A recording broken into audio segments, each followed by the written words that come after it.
अस्सलाम वालेकुम, good morning, सुबह बखैर। और हम खेलों की बात करेंगे, लेकिन cricket would come later in the show. No, cricket can come right now if you speak about our women cricketers, जिन्होंने बड़ा आला किस्म का मैच खेला। कल हार गई वैसे तो साउथ अफ्रीका से, लाहौर में मैच हुआ था, हार्ड लक थी, but they played so well, they did well, century भी हुई। इसलिए जस्ट बिकॉज हमारे men cricketers are not performing that well, हम क्रिकेट को बिल्कुल नहीं आउट कर सकते। लेकिन इस वक्त हम कुछ और बात कर रहे हैं। इस वक्त हम बात कर रहे हैं अपने सुपरस्टार अरशद नदीम की, जो आज हमें मद्दे मुकाबिल नजर आएंगे दुनिया के दीगर एथलीट्स के साथ। टोक्यो में हो रही है वर्ल्ड एथलेटिक्स चैंपियनशिप और जैवलिन थ्रो के क्वालिफाइंग राउंड के ग्रुप्स का ऐलान कर दिया गया है। पाकिस्तान के सुपरस्टार, हमारे Olympian gold medalist Arshad Nadeem होंगे। भारत की तरफ से नीरज चोपड़ा, और इन दोनों का आपको पता है बड़े अरसे से टक्कर का मुकाबला रहता है। पिछली दफा वर्ल्ड एथलेटिक्स चैंपियनशिप में, और नीरज जो है is also the defending champion. World athletics championship Budapest में जो हुई थी, उसी में अरशद ने अपने रंग दिखाना शुरू किया था। लेकिन उस वक्त जीते शायद मेरा ख्याल है नीरज ही थे। अच्छा, इस बार ये होगा कि नीरज और अरशद नदीम जो है दोनों डिफरेंट ग्रुप्स में हैं। अरशद नदीम को ग्रुप बी में शामिल किया गया है और उनके थ्रोस का आगाज होगा, आपको बता दें, आज पाकिस्तानी वक्त के मुताबिक 4:45 बजे शाम। सो 4:45 PM शाम को इनका थ्रो का आगाज होगा। And I think everybody will be glued to their TV screens, क्योंकि इनसे एक्सपेक्टेशन है ना, हमें पता होता है कि इन्होंने कोई थ्रो मारनी है तो ठीक ठाक शायद। अच्छा, ग्रुप बी में आलमी नंबर 3 जो एंडरसन पीटर्स है ना, वो भी शामिल हैं। सो ये बराह रास्त आप मुकाबला देख सकेंगे। मजमूई तौर पर 12 बेहतरीन थ्रो करने वाले खिलाड़ी फाइनल खेलेंगे। Olympic gold medalist Arshad Nadeem ने चैंपियनशिप में शानदार कारकर्दगी के लिए दुआओं की दरख्वास्त भी की है। और ओलंपिक जीतने के बाद आपको पता है एक रिगरस ट्रेनिंग, उससे पहले एक सीरियस सर्जरी से भी, इंजरी और सर्जरी से भी ये गुजरे हैं।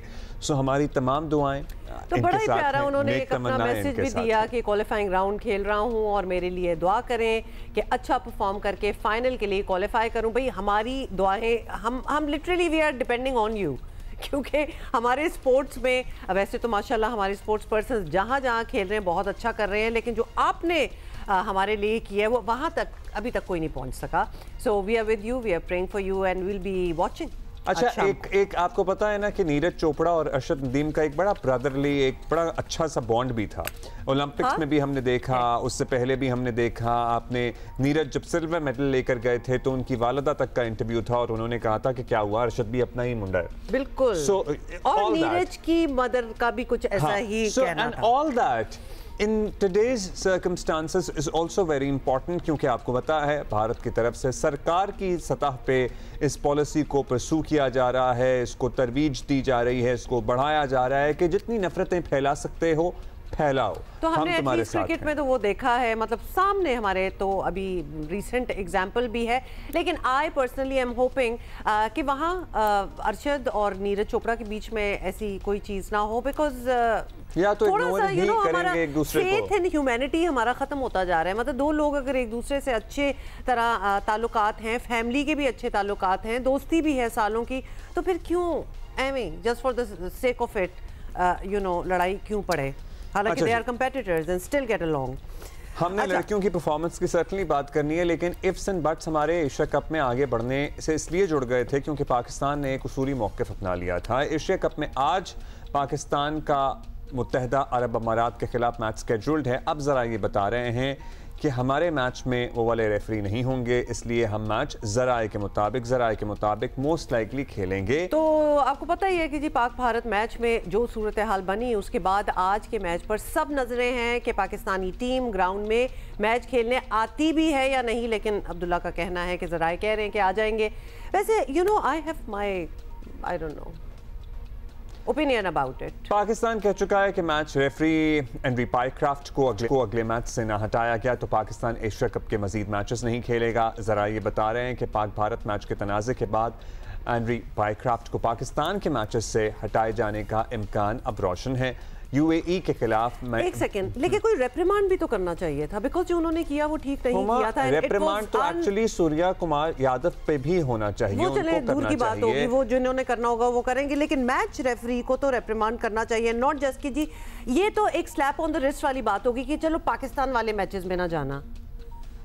मतलब एज इफ के वो बोल रहे हैं ना उनको चुप कराने के लिए, तुम ना जाओ वरना तुमने कुछ गलत नहीं किया। मतलब लेकिन दूसरी तरफ स्लैप ऑन द रिस्ट भी नहीं हो रहा ना। आपको पता है मोहम्मद रिजवान ने अपनी अच्छी परफॉर्मेंस और अपनी जीत, आई डोंट रिमेंबर एग्जैक्टली कौन से परफॉर्मेंस की बात हो रही थी, लेकिन उन्होंने अपने एक्स पे गजा के लोगों को अपनी जीत डेडिकेट की थी, अपने एक्स अकाउंट पे, not in the ground, not in the field, not in any press talk, not in the post match ceremony.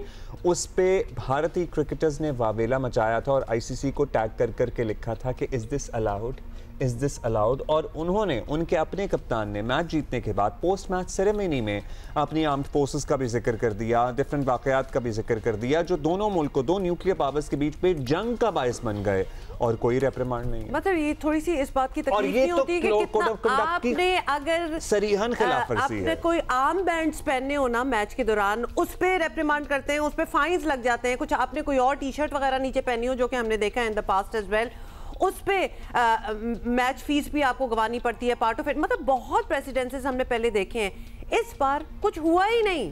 पूरी स्पीचें कर जाओ और कुछ ना हो। नाउ दिस तो फिर ठीक है, हम भी स्पीच करेंगे, मेरा ख्याल है इसकी तैयारी हो जानी चाहिए। पाकिस्तान ने फिर को आईसीसी को लिखा जो खत था उसमें एंड्री पाइक्राफ्ट को फौरी तौर पर हटाने का मुतालबा किया था, और पाकिस्तान ने मैच से एक रोज कबल होने वाली प्रेस कॉन्फ्रेंस भी, आपको पता है कल जरा ड्रामेटिक इसलिए लगा हो गया सारा कुछ क्योंकि जो प्रेस कॉन्फ्रेंस होती है प्री मैच प्रेस कॉन्फ्रेंस, वो कैंसिल कर दी गई थी हमारी तरफ से। अच्छा, लेकिन अलबत्ता आपको ये बता दें कि टीम जो है वो प्रैक्टिस मामूल के मुताबिक कर रही है, और तर्जुमान पीसीबी के मुताबिक बोर्ड ने अभी तक कोई हतमी फैसला जो है वो नहीं किया वेदर दे आर प्लेइंग और not, so they are playing.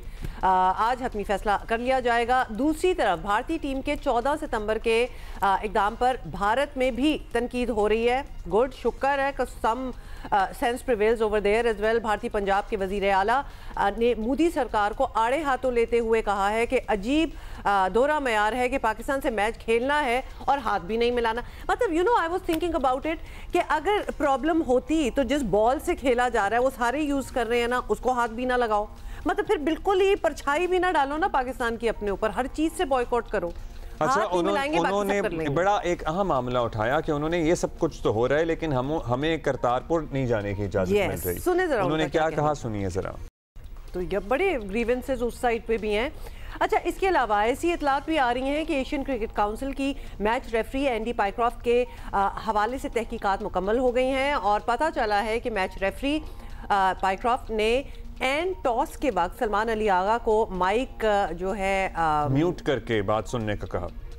सो पूरा उन्होंने बताया कि माइक म्यूट करें और उसके बाद मेरी बात सुनें, और फिर बाद में ऑब्वियसली यही कहा कि हाथ ही मिलाएंगे। हाँ जी, और इस दौरान मैच रेफरी ने सलमान अली आगा से कहा कि वो टॉस के बाद सूर्या कुमार यादव से हाथ नहीं मिला। मतलब आई एम सॉरी, ये पहले भी तो वो कह सकता था, उसको तो पता था ना रेफरी को कि इधर हाथ नहीं मिलाना। इंडियन वाले ने कहता है आईसीसी का कि मैच रेफरी बराह रास्त कप्तान या किसी भी प्लेयर को कोई इंस्ट्रक्शन नहीं दे सकता, उसका काम ही नहीं है। Why are you, मतलब उसको ऑफ गार्ड क्यों आपने किया है? Why did you, आपको तो पता था कि इंडियन वाले ने हाथ नहीं मिलाना, अंदर ही थे ना आप लोग सारे, तो उस वक्त बता देते। ये एन उस मोमेंट पे जाके मतलब उसको क्यों इतना ऑफ गार्ड किया है कि हाथ नहीं मिलाना? मतलब ही मस्ट बी थिंकिंग कि इधर हुआ क्या। अभी 2 दिन पहले तो ट्रॉफी की रूनुमाई पे सारे तस्वीरें भी हो रही हैं, यस तनकीद हुई व्हाटएवर, लेकिन ये फैसले पहले हो जाने चाहिए, ये उस मोमेंट पे क्यों हो रहे हैं? और जो आईसीसी का कोड ऑफ कंडक्ट है वो ये कहता है कि मैच रेफरी टीम मैनेजर को बताने का पाबंद है, बराह रास्त उसकी कोई इंटरैक्शन नहीं हो सकती। उसकी इंटेंशन ठीक नहीं थी, बस। हाँ, बिल्कुल ऐसा ही लग रहा है, इंटेंशन ठीक नहीं थी,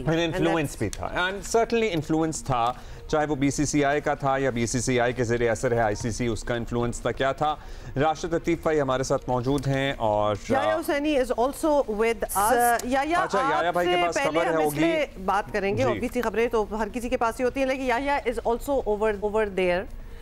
तो थोड़ा सा एक हम मूड और सेंस और ये जो एक तनाज़ा खड़ा हुआ है और सारे बाकी मैचेस को जरा ओवरशैडो कर रहा है of what happened between India and Pakistan. क्या सेंस है याहिया, आप तो दुबई में हैं? देखिए उमा, एक तरफ जहां पाकिस्तान और इंडिया के मैच को लेकर बहुत ज्यादा चर्चा है दुबई में, और दूसरी जानिब पाकिस्तान टीम आज यूएई के खिलाफ मैदान में उतरेगी या नहीं उतरेगी, इस बात को लेकर बहुत ज्यादा गुफ्तगू हो रही है। कल रात को Sheikh Zayed cricket stadium Abu Dhabi में वो हुआ जो एक और जवाब था। बांग्लादेश ने अफगानिस्तान को 8 रन से हरा दिया, और वो जो बात थी कि जी एशिया में नंबर 2 टीम अफगानिस्तान है, तो अब उनके सेमीफाइनल में जाने के लाले पड़ गए हैं। खैर कल बहुत ज्यादा पाकिस्तान टीम इस वक्त खबरों में रही और उस वक्त और तनाव की सी सिचुएशन पैदा हो गई जब पाकिस्तान टीम ने अपनी प्रेस कॉन्फ्रेंस जो है वो ना करने का फैसला किया और उसके बाद गहरे स्याह बादल जो है और गहरे हो गए। लेकिन जब पाकिस्तान टीम पाकिस्तान के म्यारी वक्त के मुताबिक 8:45 बजे आईसीसी एकेडमी पहुंची तो थोड़ा सांस में सांस आया और इस बात की उम्मीद हो चली कि जी पाकिस्तान टीम जो है वो यूएई के मैच से पहले प्रैक्टिस करने के लिए आई है। अब इत्तलात ये है कि इंटरनेशनल क्रिकेट काउंसिल जो कि इटसेल्फ कोई हैसियत नहीं रखता क्योंकि दुनिया के तमाम क्रिकेट बोर्ड की मर्जी और मंशा से ये एक बॉडी जो है वो काम करती है, तो पाकिस्तान के बगैर इंटरनेशनल क्रिकेट काउंसिल का वजूद नहीं है। और ठीक है कि उनका जो रेवेन्यू है वो पाकिस्तान को मिलता है, दीगर क्रिकेट बोर्ड को मिलता है। तो पाकिस्तान क्रिकेट बोर्ड ने जो सवाल उठाया है उसके बाद अब ये उम्मीद हो चली है कि रिची रिचर्डसन जिन्होंने रात को बांग्लादेश और अफगानिस्तान का मैच जो है वो सुपरवाइज किया है वो अब दुबई के लिए सफर कर रहे हैं और मुमकिना तौर पर आज रात पाकिस्तान और यूएई के मैच में वो मैच रेफरी होंगे। लेकिन आप और अब्दुल्ला जो थोड़ी देर पहले बात कर रहे थे, पाकिस्तान क्रिकेट बोर्ड का उसूली मौक़िफ़ है, ये बात यहाँ ख़त्म नहीं होगी और एंडी पाइक्राफ्ट के हवाले से इंटरनेशनल क्रिकेट काउंसिल को फैसला करना पड़ेगा। जिस तरह आपने कहा और अब्दुल्ला ने कहा, बिल्कुल बजा कहा। और एक बार फिर पाकिस्तान क्रिकेट बोर्ड ने अपने कार्ड बहुत अच्छे खेले हैं। पाकिस्तान क्रिकेट बोर्ड के सरबरा ने फरवरी 2025 में चैंपियंस ट्रॉफी के हवाले से जो फैसला किया था, एक मरतबा फिर अभी ये आग बुझी नहीं है, अभी ये गर्द बैठी नहीं है। 21 तारीख को जब पाकिस्तान और भारत का मैच होगा सुपर 4 मरहले में, तो मैं दोबारा से आपसे ये कह दूं, पाकिस्तान जवाब देगा और तगड़ा जवाब देगा। इंशाल्लाह जी, देना भी चाहिए और अपनी परफॉर्मेंस से भी जवाब देगा और बेहतरीन परफॉर्मेंस से जवाब देगा। और राशिद भाई, अब तो यही ज़रा मोस्ट लाइकली यही बता रहे हैं कि एंडी पाइक्राफ्ट नहीं होंगे, रिची रिचर्डसन हमारे इस मैच के रेफरी होंगे। So it also teaches us a lesson कि हमें अपने मौक़िफ़ से पीछे नहीं हटना है, हमें डटे रहना है, जो कि हमने माजी में इतना नहीं देखा, पर्टिकुलरली पीसीबी के मामलात को देख के। अब हमें लगता है कि हाँ, हमारी जो आवाज़ है ना वो ज़रा तवाना है, वो ज़रा तगड़ी है, हम फैसला करते हैं तो फिर उसे मनवा लेते हैं। देखिए, मैच रेफरी का काम यही होता है कि मैच को ठीक तरीके से कराया जाए, कोई भी डिस्प्यूट नहीं होने चाहिए, स्पिरिट ऑफ द गेम के मुताबिक होना चाहिए, लेकिन कुछ भी नहीं हुआ। जब मैच रेफरी ने कोई भी बात की सलमान अली आगा से, बहुत टाइम था, क्योंकि अगर आप मैच में टॉस पे हाथ नहीं मिला रहे, इसका मतलब है मैच के बाद भी नहीं मिलाएंगे। उस वक्त हमारी तरफ से एक्शन आना चाहिए था, चले नहीं आया। लेकिन ये ठीक है कि एंडी पाइक्राफ्ट के ऊपर बाइकआउट किया पाकिस्तान ने, उनकी जगह Richie Richardson, sir Richie Richardson, उनके पास नाइटहुड भी है और वो एक जाने पहचाने हैं। और वही अगर जैसे बकौल या भाई के 21 तारीख को होंगे तो गेम डिफरेंट हो सकता है। और लेकिन सिर्फ पाइक्राफ्ट नहीं है, लेकिन जो स्टेटमेंट सूर्या कुमार यादव ने दिया उसके ऊपर रिमाइंड होना था। वो जो लेवल लगता है स्पिरिट ऑफ द गेम के खिलाफ वर्जी की है, उस पर लेवल 1 से लेके लेवल 4 लग सकता है। उस पर 5 मैच से 10 मैच की पाबंदी होती है अगर लेवल 4 है, तो वो कुछ भी नहीं हुआ। तो ये कल भी हम बात कर रहे थे कि रेफरेंस आ गया है, कोई भी कुछ भी बोल सकता है इसका मतलब, और दूसरे लोग ऐसी हरकत नहीं करेंगे। लेकिन ये गलत रवायत ये तो करना, ये तो फिर अगर बन गई ये प्रेसिडेंस बात है। हम थ्रू आउट इतने साल गुजर गए, कुछ ना कुछ तो तनाजा कोई दुनिया में हो ही रहा होता है, अपने मुल्कों में हो रहा होता है, कभी कोई क्रिकेट में जिक्र नहीं होता एज अ रूल, क्योंकि इतने लॉज और बाय लॉज हैं और मेंटेन भी किया जाता है। मतलब वही अभी हम बात कर रहे थे कि काला आर्म बैंड भी किसी ने पहना हो तो बड़ी कोई वैलिड वजह होगी, जिनकी इजाजतें होंगी तो होगा, अदरवाइज आगे बात नहीं जाएगी। So how can anybody let the Indian team captain get away with saying what he did? Number 1, number 2, सिर्फ इंडिया और पाकिस्तान तो नहीं है, और भी तो नेशंस इसी में एशियन इस काउंसिल में हैं और अभी compete भी कर रही हैं। हमें ये समझ नहीं आती कि ये तनाज़े जो होते हैं ये इन दो मुल्कों के क्यों बन जाते हैं। जो चीज़ गलत हो रही है उसके लिए तो बाकियों को भी बोलना चाहिए कि भाई ये वो जगह नहीं है जहां आप आके ये अपनी विन डेडिकेट कर रहे हैं टू हुएवर, ये वो जगह नहीं है। तो बाकियों को भी तो थोड़ा सा बोल लेना चाहिए कि रूल्स को फॉलो करें।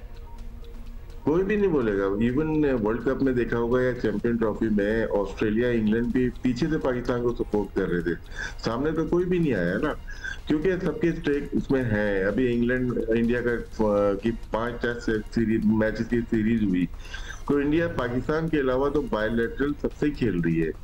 वो कोई भी ऐसा बोलेगा वो कोई ना कोई सैंक्शन जरूर लगाएंगे, उनको नुकसान होगा।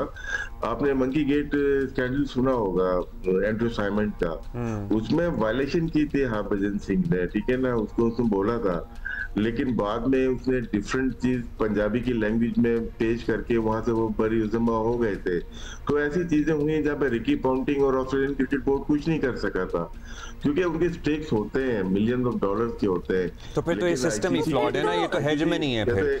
अच्छा याया भाई, हम आपसे यही जानना चाहेंगे कि मतलब अभी चलिए इंडिया पाकिस्तान तनाज़ा तो छोड़ दें, कल को दीगर खिलाड़ी दुनिया के गज़ा के मजलूमों के लिए कोई बात करना शुरू कर दें। पोस्ट मैच सेरेमनीज में आईसीसी दौड़ा आएगा, मैच फीस पे भी जुर्माना भी लगाएगा और भी पाबंदियां लगा सकता है। तो यहाँ सूर्या कुमार यादव पे कोई एक्शन क्यों नहीं हो रहा? यही तो बात कर रहे हैं, यही तो बात कर रहे हैं ना। अच्छा सॉरी जी आया भाई, आप बोलिए, मैं सुन रहा हूँ। इसमें देखें, यही तो हम बात कर रहे हैं कि रेफरेंस आज ही सलमान अली आया कि माइक हाथ में आ जाए, प्लान करके आप 2-4 लफ्ज ऐसे बोलते हैं, आपका टूर्नामेंट रुक सकता है। इसमें आप ट्राई करके देख ले। याया भाई, क्या थॉट है इस पे? हम हाथ मिलाने और रेफरी वाले मामले पे तो बहुत पुश कर रहे हैं, लेकिन हम इस बात पे क्या उतना सीरियसली पुश कर रहे हैं कि सूर्या कुमार यादव ने जो पोस्ट मैच बातें की हैं, ये clear cut code of conduct के खिलाफ वर्जी है? अब्दुल्ला, लाइसेंस मिल गया है, ठीक है, जो सूर्या यादव ने कर दिया है, अब दूसरों को भी इस बात की इजाजत, कम से कम पाकिस्तान टीम की तो इजाजत है कि वो टिका कर जवाब देंगे। और दूसरी जो बात मैं आपको बताऊं, देखिए मैं दोबारा से ये बात करूं कि इंडियन टीम के खिलाड़ी जो हैं वो खेल को समझते हैं, खेल को जानते हैं, लेकिन वो भी इस वक्त तनाव का शिकार हैं। मेरी हमदर्दियां भारतीय टीम के कप्तान सूर्या कुमार यादव के साथ हैं, क्योंकि बुनियादी तौर पर वो एक अच्छे इंसान हैं, अच्छे क्रिकेटर हैं। और अगर आपको याद हो तो उन्होंने पाकिस्तान क्रिकेट बोर्ड के सरबराह से ट्रॉफी की तकरीब रोनुमाई में हाथ मिलाया था। वो अपने मुल्क एक अच्छे अंदाज में उन्होंने जेस्चर दिया था। लेकिन जिस टीम के ड्रेसिंग रूम में गौतम गंभीर भारतीय जनता पार्टी के सियासी कारकुन मौजूद होंगे, वो बेचारे क्या कर सकते हैं? उनको जो कहा जाएगा वो बेचारे वही करेंगे, क्योंकि यहाँ तक खबरें आ रही हैं कि जो भारतीय टीम के खिलाड़ियों को कहा गया था अगर वो पाकिस्तान से हाथ मिला लेते, हैंडशेक कर लेते मैच के बाद, तो शायद इंडिया में उनके घर जला दिए जाते। तो अब ऐसी सिचुएशन में भारतीय टीम के खिलाड़ियों के साथ हमारी तो पूरी हमदर्दियां होंगी। अब एक तरफ उनके साथ भारतीय जनता पार्टी के साबिक पार्लियामेंट के रुकन गौतम गंभीर मौजूद है, जो ये कह रहे थे कि जी पाकिस्तान से मैच ना खेलो। अब वो कहते हैं ना कि पैसे की बड़ी ताकत होती है। सुनील गावस्कर कह रहे थे कि एशिया कप में पाकिस्तान से नहीं खेलना चाहिए। इरफान पठान के मामला आपके सामने है, वो एशिया कप में कॉम्पीट कर रहे हैं। तो भाई अगर आपको इतना बड़ा मसला था कि पाकिस्तान के साथ मैच नहीं होना चाहिए, आप तो कहीं खड़े रहें, आप तो कहीं अपनी बात पर जमे रहें। आप क्यों आए? आप कहते हैं मैं नहीं आ रहा, लेकिन as a matter of principle बहुत कुछ किया जा सकता था, बॉयकॉट हो सकता था, बहुत से लोग नहीं जाते अगर उनको इतनी इस बात से प्रॉब्लम थी। अच्छा याया, आप वहाँ हैं मौजूद, ये तो चले हम ऑफिशियल्स की बातें कर रहे हैं, एंड यस फाइन, शायद कोई प्रेशर भी हो इंडियन कैप्टन पे टू से व्हाट ही डिड, नहीं बिकॉज आपने जो यहाँ बात की है ना कि इनके शायद पीछे घर भी जल जाए, ये होता है। मैंने कहा शायद नहीं, यकीनन प्रेशर है। बिल्कुल, क्योंकि ये होता है और ये काफी वायलेंस पे वो चले जाते हैं।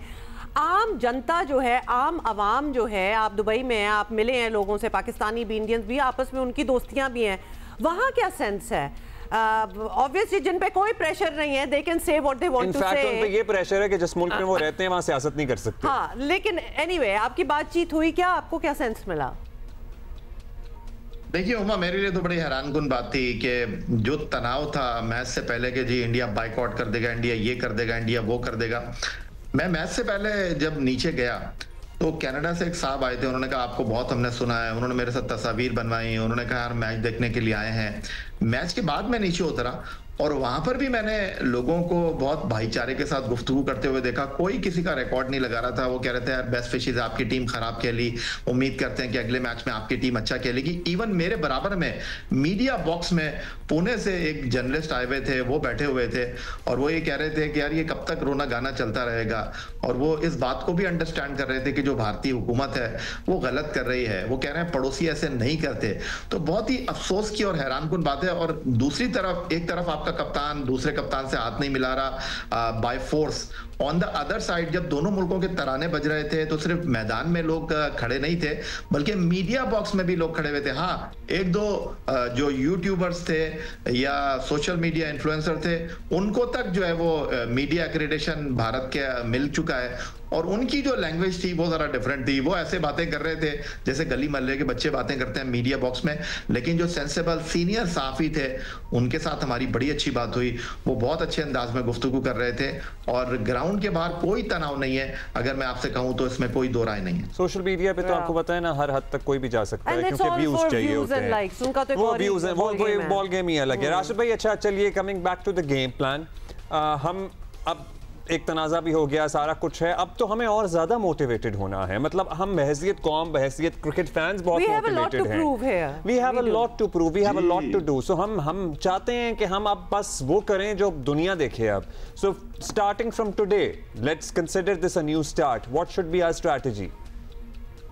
अभी स्ट्रेटेजी का काम नहीं है, अब तो दिल का काम है, दिमाग का है और बड़ा जोर का है। क्योंकि जो कुछ हो गया ना लास्ट वीक या 2-3 दिन में, अब तो जज्बा होना चाहिए। हमारे पास कोई ऑप्शन है नहीं जीतने के अलावा। आज का मैच है, फिर 21 वाला जो यह बात कर रहे हैं ना, बहुत इंपॉर्टेंट गेम है। अगर आज हम क्वालिफाई करते हैं इंशाल्लाह तो 21 वाला गेम ये हमारे लिए फाइनली समझे। ये बहुत सारी चीजें लिखेगा, तारीख लिख दी जाएगी। पाकिस्तान का जीतना लाजमी हो गया है, मुझे जो ऐसा लगता है। अब कैसे भी जीतना है, कोच है, कैप्टन है, जैसे भी, लेकिन कुछ चीजें ऐसी होती हैं जो जज्बा होता है जो आपको लेके जाता है, उस वहां तक लेके जाता है जहां पे आप मैच जीतते हैं। पाकिस्तान के पास दूसरा कोई चारा मुझे नजर नहीं आ रहा आज के मैच में और 21 के मैच में और मजीद जो मैचेस आ रहे हैं इस टूर्नामेंट में। पाकिस्तान को लाजमी जीतना है। तो राशिद भाई, मतलब लाजमी तो जीतना चाहिए लेकिन हमें कोई कंसर्न होना चाहिए। I mean we are playing against UAE, it's they are very talented definitely, लेकिन we are a strong team otherwise. तो हमें फेयरली कॉन्फिडेंट तो होना चाहिए ना? नहीं, कॉन्फिडेंट तो है। होता ये है कि कभी कभार आप, जैसे आज का मैच है, पाकिस्तान अगर टॉस हार जाता है, पहले बैटिंग कर लेता है, उनकी बैटिंग लाइनअप ऐसी है कि 140-150 तक चेज कर सकती है 5-6 बैट्समैन। तो T20 देखें, फॉर्मेट ऐसा है जिसमें हम प्रेडिक्ट नहीं कर सकते। कोई 2 बैट्समैन अच्छे खड़े हो गए, वो आपको आगे लेके जा सकते हैं। लेकिन हम कॉन्फिडेंट है कि पाकिस्तान आज का मैच जीतेगा, आराम से जीतेगा। टाइम आ गया लिटरली, अब हम दाग बिठाएंगे। अच्छा, हम वैसे एक जहन में मेरे सवाल आ रहा था कि रवि शास्त्री जिस तरह प्रेजेंटर हैं और बात करते हैं, कमेंटेटर हैं, हमसे तो बात कर लेते हैं, लेकिन अगर वसीम अकरम हो या रमीज़ राजा हो और सामने कोई इंडियन खिलाड़ी हो या इंडियन कप्तान हो, तो वो क्या उनसे बात करेंगे, उनके सवालों के जवाब देंगे, नहीं देंगे? या बड़ा अच्छा सवाल आपने किया और अगर मेरा इख्तियार होना तो शुरुआत मैं चाहूंगा मेरा कप्तान यहीं से करे कि वो टॉस जीते तो वो ये कहे कि won the toss and elected to bat first, मेरी ये टीम है। और अगला सवाल रवि शास्त्री करे, वो माइक जमीन पे रखे और इससे बेहतर जवाब नहीं हो सकता।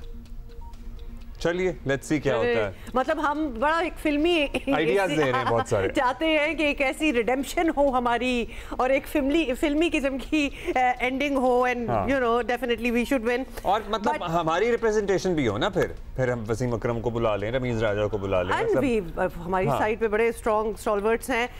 Well that's all the time we have, let's hope इंशाल्लाह आज मैच हो। बहुत शुक्रिया राशिद भाई, thank you. Yeah enjoy yourself in the end we are still not 100% कि आज यूएई पाकिस्तान का मैच होगा, बट वी आर 99.9% श्योर। और हम इंशाल्लाह हम मैदान नहीं छोड़ेंगे और हम मैदान मारेंगे इंशाल्लाह। ओके और ब्रेक ले लेते हैं इसी बात पे। Good morning.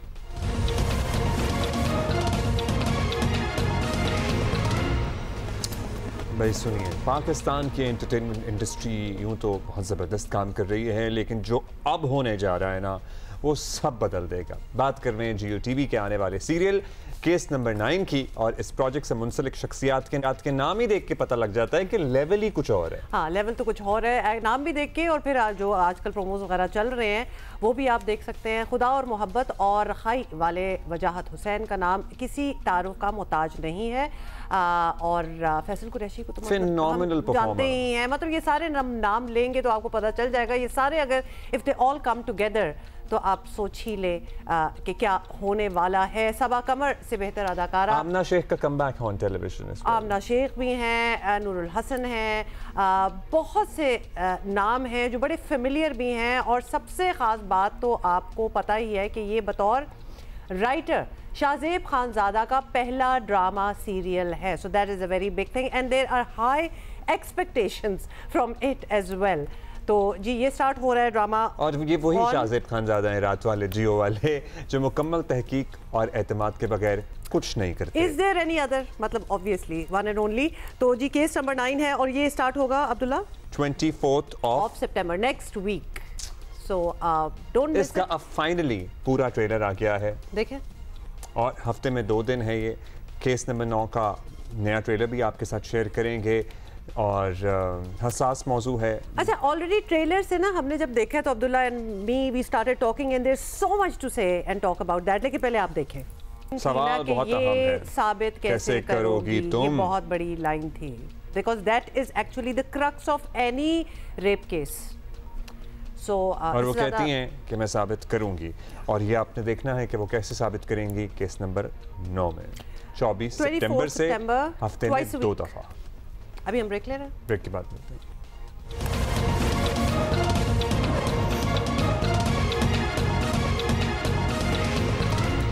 Welcome back. सबसे ऐसी बातें कर लेते हैं। तहरीक इंसाफ के अंदर ग्रुपबंदी खुद पार्टी के लिए सबसे बड़ा चैलेंज बनी हुई है। बड़ी पुरानी बात है, खासतौर पर सोशल मीडिया पर बनने वाली पॉलिसियों ने वजीर आला खैबर पख्तूनख्वा अली अमीन गंडापुर को भी जिच कर वैसे एक मतलब रोज ही कोई नई चीज, एक कैफियत बताने का ना, इससे ये आप जिच कोई होता है ना जब, तो वो आप उसका आप ये भी कह सकते थे कि ये तंग आ गए, इनको तंग करना। आप जिच जरूर करना था, खैर जिच ही हो रहा होगा। जो जिच होता है ना वो जिच ही होता है, वो तंग नहीं होता बंदा। अच्छा अच्छा, एक्सट्रीम्स में हम जा रहे हैं। अच्छा, अली अमीन गंडापुर जो है वो इस वक्त तनी हुई रस्सी पर चल रहे हैं। ये भी आपने बनाया होगा। एक तरफ उन्हें अपनी हुकूमत चलानी है और बचानी है, और दूसरी जानिब रियासती मामलात और पॉलिसी भी देखनी है। मगर सोशल मीडिया पर बैठे बज़ाहिर PTI के हमदर्द उन्हें रियायत देने को तैयार नहीं हैं, और उन पर तरह तरह के हमले जो हैं वो कर रहे हैं। पार्टी से वफादारी पर भी शक किया जा रहा है, सवालात उठ रहे हैं। वज़ीर आला खैबर पख्तूनख्वा समझ रहे हैं कि ये सोचा समझा एजेंडा है जिसमें पार्टी के लोग मुलव्वस हैं। अली अमीन गंडापुर ने ऐसे कीबोर्ड वॉरियर्स को भी निशाने पर रखा है, जो सोशल मीडिया के जरिए इनकलाब के ख्वाब देख रहे हैं। जब खान साहब ने ऐलान किया कि फाइनल मार्च है, KP में फाइनल मार्च होनी थी, क्यों नहीं आए लोग? हकीकी आज़ादी की जंग है, कोई मजाक तो नहीं चल रहा। और हम इसको कैसे ले रहे हैं? हम इसको ले रहे हैं कि शायद मैं विलागों से या मैं जेली अकाउंटें बनाकर कमेंटों से मैं ये कर लूँगा, ऐसा नहीं है। इन ड्रामों की वजह से इमरान खान रिहा नहीं हो रहा। यही लोग हैं ड्रामे कर रहे हैं, इख्तियार है नहीं। हर बंदा मुंहजोर घोड़ा बना हुआ है। मुंहजोर घोड़े जो है ना भाई, वो किस सिमत ही दौड़ पड़ते हैं। वो जो था ना कि 10 दरिया भी ना छोड़े हमने, पहले जुल्मात में दौड़ा दिए घोड़े हमने। उन्होंने घोड़े ऐसे दौड़ाए थे, ऐसे नहीं दौड़ाए थे। हमारे तो ऐसे वाले भी घूम रहे हैं, एक बिलावल घूम रहे हैं, कुछ हमारे नहीं घूम रहे हैं, घर में बैठे हुए और ऐसे कर रहे हैं। और ऐसों पे खिलाफ नहीं आते। सुन लिया होगा, आगे चलते हैं। अच्छा था। अच्छा चले, अब देखा जाए तो अली अमीन गंडापुर वजीर आला खैबर पख्तूनख्वा बनने के बाद इमरान खान की रिहाई के लिए सबसे ज्यादा सरगर्म रहे। मगर PTI का अपना मजाज है जी, आपको तो पता ही है। बानी PTI से वफादारी की सबसे ज्यादा वजाहतें भी अली अमीन गंडापुर को देना पड़ रही हैं। कितनी मुश्किल जिंदगी है ना, जब आप you have to prove your love and loyalty, अकीदत अपना मतलब प्रूव ही करना पड़ जाए हर बार, हर वक्त, हर किसी को।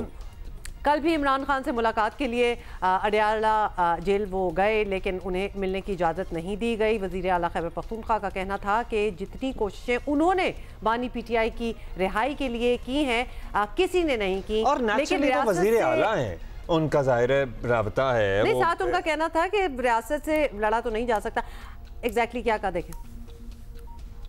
मैं उनकी रिहाई के लिए, हकीकी आज़ादी के लिए रोज़ाना की बुनियाद पे अपना किरदार अदा कर रहा हूँ। अब उसके ऊपर रिजल्ट क्या निकला, कामयाबी हुई ना हुई, वो हमारा ईमान है कि हम कोशिश कर सकते हैं। बाकी तो अल्लाह ने करना है। भरपूर कोशिश की है। पाकिस्तान की तारीख के सबसे बड़े बड़े प्रोटेस्ट किए हैं, पाकिस्तान की तारीख के सबसे बड़े बड़े जलसे किए हैं, पाकिस्तान की तारीख के सबसे बड़े मार्च किए हैं। उसके बाद आपके सामने ये 3 दिन तक क्या कोई फौज के अलावा कोई लड़ सकता है, और वो भी रियासत के साथ। तहरीक इंसाफ को इस वक्त ना सिर्फ कानूनी माज में मुश्किलात का सामना है, सियासी तो है ही, अंदरूनी इख्तलाफात भी हैं। इसी पे बात करते हैं। हमारे साथ ब्यूरो चीफ जियो न्यूज़ पेशावर शकील फरमान अली हमारे साथ मौजूद हैं। उनसे शकील साहब शुक्रिया आपने वक्त दिया। शकील साहब, ये जो अंदरूनी इख्तलाफात की बातें हैं आपकी तो नहीं है, मतलब जब से खान साहब अंदर हैं तब से ही ये है, और नेचुरल भी हमें लगता है कि ये है इसलिए क्योंकि कोई लीडर नहीं है उस तरह से पार्टी को लीड करने के लिए, जिसकी सब तायीद करते हों, जिसकी सब बात मानते हों। आधी बातें आती हैं, आधी बातें नहीं आती हैं, लेकिन अभी क्या बात बहुत आगे बढ़ गई है? बिल्कुल, देखें पार्टी के अंदर जो इख्तलाफात में, इसमें तो कोई दूसरी राय नहीं है।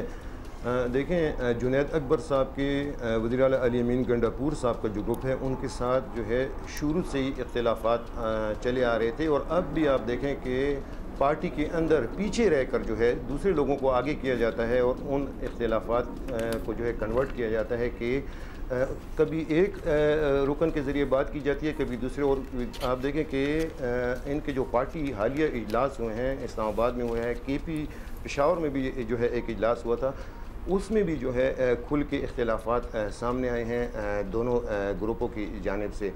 वज़ीर आला अली अमीन गंडापुर साहब जो हैं इस वक्त जो है बहुत सख्त मुश्किल सूरत हाल का उनको सामना है। अगर आप देखें कि पार्टी के जो इख्तलाफात हैं वो तो एक तरफ, लेकिन खैबर पख्तूनख्वा में इस वक्त जो अमन व अमान की सूरत हाल है, अगर आप उसको देखें कि बन्नू, टांग, DI खान, लकी मरवा, दीर, बाजोड़, देखें ये वो ऐसे एरिया हैं जहाँ पे जो है अमन व अमान की सूरत हाल इंतहाई ख़राब है। और गुज़श्ता अगर आप 8 माह लें तो इस दौरान जो है 750 से ज़्यादा जो है दहशतगर्द। अच्छा, इस सिलसिले में वो मीटिंगें भी कर रहे हैं, महमूद अचकज़ई से भी मशवरे हो रहे हैं, पार्टी के दीगर लोग भी मिल रहे हैं। आपको पता है रियासत पाकिस्तान फैसला कर चुकी है कि अब सख्त कार्रवाई होगी दहशतगर्दों और खारिजियों के ख़िलाफ़, लेकिन बानी PTI हमेशा से किसी भी ऑपरेशन के KP में ख़िलाफ़ है। तो क्या फैसला क्या होगा फिर? देखें यही सबसे बड़ा मसला जो है कानून नाफिज करने वाले इदारों के लिए भी सूबे में बना हुआ है कि पॉलिटिकल ओनरशिप नहीं है। IBOs हो रहे हैं, ऑपरेशंस हो रहे हैं जहाँ पे दहशतगर्दों की मौजूदगी की इतला होती है, IBOs होते हैं। और आपको पता है कि गुज़श्ता चंद माह के दौरान जो है कानून नाफिज करने वाले इदारे हैं उनके एहलकारों को जो है भारी नुकसानात उठाने पड़े हैं, दहशतगर्दों को भी मारा गया है। और देख रहे हैं कि अब भी जो है सूबे में रोज़ाना की बुनियाद पर दर्जनों जो है IBOs जो है वो हो रहे हैं। लेकिन सबसे बड़ा मसला ये है कि पॉलिटिकल ओनरशिप नहीं है, क्योंकि आप देखें कि खैबर पख्तूनख्वा में PTI का और बानी PTI का भी स्टांस रहा है कि वो किसी ऑपरेशन की हिमायत नहीं करते हैं। और इस वक्त कानून नाफिज करने इदारों के लिए सबसे बड़ा मसला वो जो है वो बना हुआ है पॉलिटिकल ओनरशिप है। वो देखें, वो कह रहे हैं जरगों के ज़रिए अब भी सवाल जवाब भी कि उनको सबसे बड़ा मसला जो है दहशतगर्दों के खिलाफ जब वो कार्रवाई करते हैं तो वो पनाह ले लेते हैं मकामी आबादी में, तो उस दौरान कोलेट्रल डैमेज का ख़तरा होता है। और कई सूबे में ऐसे अजला हैं जहाँ पे कानून नाफिज करने वाले इदारे जो हैं वो कार्रवाई करने से गुरेज करते हैं, क्योंकि पॉलिटिकल प्रेशर आता है। आप देख सकते हैं कि बन्नू में भी जो है माजी में इस तरह हुआ कि जो है और खैबर में भी इस तरह हुआ कि जो है एक कार्रवाई की गई तो उसमें जो है कोलेट्रल डैमेज हुआ, और उसके बाद जो है वहाँ पे मकामी आबादी जो है वो बाहर आई। और आप देख लें कि खैबर पख्तूनख्वा हुकूमत जो है इस वक्त कानून नाफिज करने वाले इदारों के लिए सबसे बड़ा मसला देखिए लोगों को तो खुद तंग होना चाहिए ना दहशतगर्दों से, और इनफैक्ट ये इनके इंटरेस्ट में होना चाहिए, वज़ीर आला KP के भी इंटरेस्ट में होना चाहिए कि सबसे पहले तो अपनी आवाम को महफूज रखें, तो उनको तो हर चीज में आगे आगे बढ़ बढ़ के काम करना क्या चाहिए। डायनामिक्स है, मतलब अपनी पॉलिटिकल से अपनी पॉलिटिक्स बचा रहे हैं अगर ये इसकी मुखालफत कर रहे हैं, या ओवरऑल सूबे में सेंटिमेंट यही है कि हाँ जी कोई कार्रवाई नहीं होनी चाहिए, या लेकिन फिर कोई इंस्ट्रक्शन है कि बस नहीं माननी, इस बात को नहीं मानना? नहीं, देखें, बात सुने, रियासत और पॉलिटिक्स देखें। अब जो है पॉलिटिक्स कोई भी पार्टी जो है, और वज़ीर आला अली अमीन गंडापुर साहब और पाकिस्तान तहरीक इंसाफ उसी वक्त जो है कर सकेगी कि रियासत हो। तो अब मेरा ख्याल है वक्त ये है कि उनको रियासत का साथ देना होगा, और बानी उनके ऊपर दबाव है। देखें, बानी PTI शुरू से जो है मुज़ाकरात के हामी हैं, और उनके अपने दौरे हुकूमत में भी आप देख सकते हैं कि TTP से जो है कोशिश की गई मुज़ाकरात किए जाएँ, और अफ़गानिस्तान बाकायदा जो है आला सतही जो है वक्त गए हैं, वहाँ पे उन्होंने मुलाकातें की हैं। और उसके बाद जो है आपको ये भी इल्म है कि उसके बाद जो है चंद जो है दहशतगर्द उनको यहाँ आने दिया गया। ये 2021-22 की बात है। उसके बाद अब आप देख लें कि आज खैबर पख्तूनख्वा में जो सूरत हाल बनी है, तो मुज़ाकरात के ज़रिए जो है कोशिश की गई माजी में। इस्टेब्लिशमेंट ने भी जो है उस वक्त जो है बानी PTI की राय का एहतराम किया और कोशिश की कि किसी तरह जो है अगर ये कह रही है पॉलिटिकल लीडरशिप कि हम मुज़ाकरात करें, तो वो मुज़ाकरात हुए, लेकिन वो मुज़ाकरात कामयाब नहीं हुए।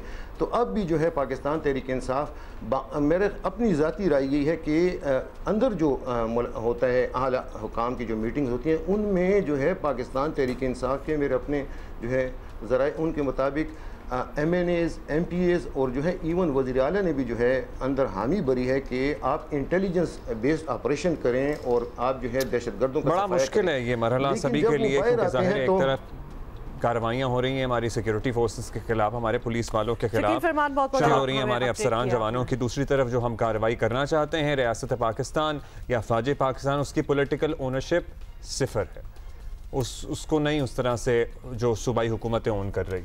Okay, Mal, on that we have to take a break.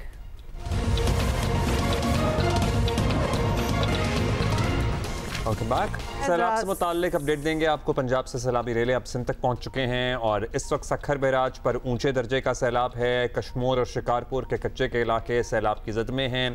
यहाँ फसलें भी मुतासिर हुई हैं और कच्चे के डाकू भी हुए मुतासिर। हाँ, उनकी भी वीडियोस आ रही थी सोशल मीडिया पर। उनको भी भागना पड़ा है इधर-उधर। हाँ, और वो भी रिलीफ कैंप्स में तो नहीं है? पता नहीं। 30 से ज़ायद पानी जो है वो देहातों में दाखिल हो गया है और लाड़काना, सेहवन, बचाओ बंद पर कच्चे के मकीनों में मलेरिया और जल्दी अमराज कुछ फैलने की शिकायत भी आ रही है। एक्चुअली निशानदही कर रहे थे, वार्निंग दे रहे थे, बिकॉज हमने इन द पास्ट भी देखा है कि इस मौसम में रिलीफ कैंप्स में और पानी की वजह से आपको पता है कि ये चीज़ें जो हैं मच्छर वगैरह बढ़ जाते हैं। फारूकी हमारे साथ मौजूद हैं और वो बता रहे हैं कि अभी क्या सूरत हाल है।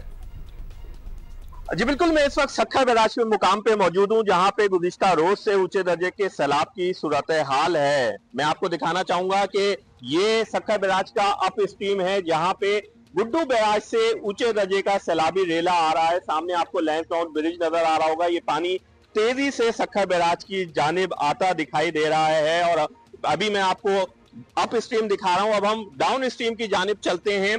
सखर बैराज के डाउन स्ट्रीम में ये रेला कोटरी बैराज की जानिब बढ़ रहा है। पहले यहाँ पे जिला खैरपुर और जिला नेशुर फरोज आएंगे। यहाँ पे आपको तुगयानी देखें कि पानी की शदीद तुगयानी नजर आ रही होगी। सखर बैराज के जो दरमियान के दरवाजे हैं, गेट नंबर 35 से 58 तक, ये पानी का बहाव उन दरवाजों पे ज्यादा है और उनके नीचे से ये तेज पानी का बहाव निकलता हुआ आपको दिखाई दे रहा होगा। शदीद तुगयानी है। सामने बाईपास पुल है। मेरा कैमरामैन अगर आपको दिखाए कि उसके तमाम पिलर जो हैं मुकम्मल तौर पे पानी में डूबे हुए नजर आ रहे हैं। उम्मीद तौर पे ये पिलर खुश्क नजर आते हैं। यहाँ पे इतना पानी दिखाई नहीं देता है, लेकिन आप अगर मेरे उल्टे हाथ जानिब देखते चले जाएं तो शदीद तुगयानी आपको पूरे दरिया में नजर आएगी। कहा यह जा रहा है कि सखर बैराज पे इस वक्त ऊंचे दर्जे के सैलाब की पीक है और आइंदा चंद घंटों में इम्कान है कि पानी की सतह कम होना शुरू होगी। जी,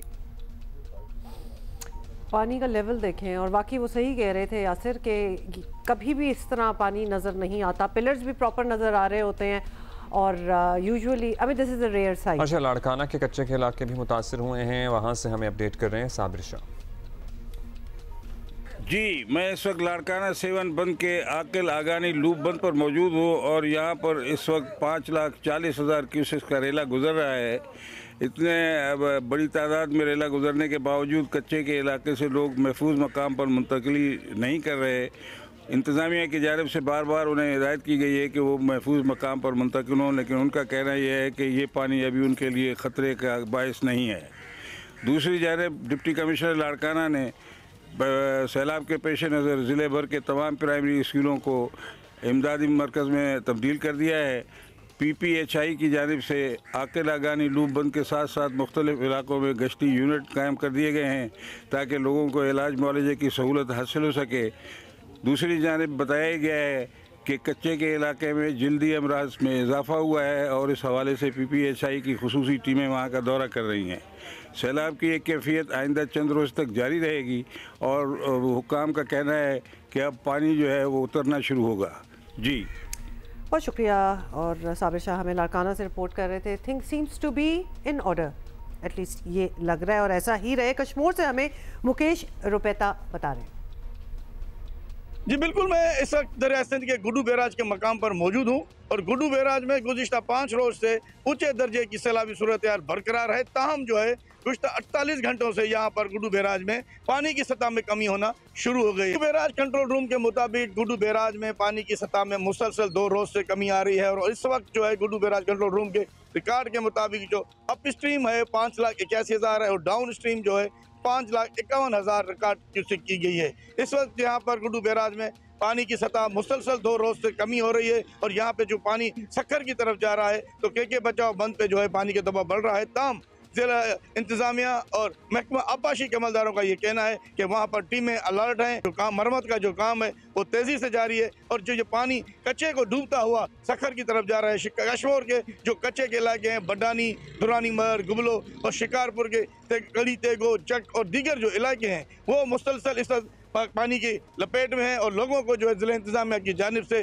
फराम की गई कश्तियों पर महफूज मकामात पर मुंतकिल करने का भी सिलसिला जारी है। कच्चे के इलाकों में पानी बढ़ने की वजह से जो फसलें हैं चावल, कपास और दीगर जो हैं वो बुरी तरह मुतासर हुई हैं। जी अच्छा, अभी हम जाएंगे। हम सैलाबी सूरत हाल तो ऑब्वियसली अल्हम्दुलिल्लाह इतनी उस तरह नहीं है, लेकिन जो ग्रीनरी हुई है इस वक्त सिंध में, मतलब some places that we do not expect to see so green, वो तो कोई कमाल सीन हुआ है। इनफैक्ट जो हमारे दोस्त वहाँ के हैं उनका ये कहना है कि this is the right time to visit these places अगर कोई देखना चाहता है तो। अच्छा, अभी हम जाएंगे मुल्तान। आपको पता है मुल्तान की बहुत सारी तहसीलें मुतासर हैं, मुजफ्फरगढ़ की बहुत तहसीलें मुतासर हैं।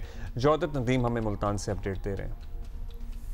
जी, ज़िला मुल्तान में सैलाबी सूरत हाल जो है उसमें कमी ज़रूर आई है, लेकिन दरिया चनाब और दरिया सतलज के जो बेट के इलाके हैं और जो फ्लड प्लेन्स हैं उसमें पानी अभी भी ताहाल जमा है। मुल्तान में अगर हम बात करते चलें तो नशेबी इलाके हैं, वहाँ पे पानी इस वक्त खड़ा हुआ है और PDMA की जानिब से अलर्ट भी जारी किया गया है कि ये जो खड़ा हुआ पानी है इसमें मच्छरों की अफजाइश हो सकती है। जबकि इसी तरह से शुजाबाद की अगर बात करते चलें तो धुंधुवाला के मुकाम के ऊपर जो बंद टूटा था उसके 22 तकरीबन 10 के करीब ऐसे मौजे हैं जो कि उससे मुतासर हुए। ना सिर्फ ये कि वहाँ पे पानी अंदर दाखिल हुआ खेतों के अंदर और जो लोगों के घर थे वहाँ पे वो मुतासर हुए, बल्कि वहाँ पे कब्रिस्तान भी बहुत बुरी तरह मुतासर हुए हैं। इसी के अलावा अगर जलालपुर में चले तो जलालपुर में जो जलालपुर का जो नॉर्थ का एरिया है वो बुरी तरह दरिया चनाब की वजह से मुतासर हुआ। इसी तरह से साउथ में जहाँ पे संगम होता है सतलज और चनाब का, जिसमें खान बेला का इलाका शामिल और शहर के करीब करीब जो मौजाद शामिल हैं, बड़ी तादाद में वो मौजे जो हैं डिस्टर्ब हुए हैं। यहाँ पे जो मुतासरीन सैलाब है उनकी जानिब से कहा जा रहा है कि बहुत सी सहूलतों का वादा उनको ज़रूर किया गया था,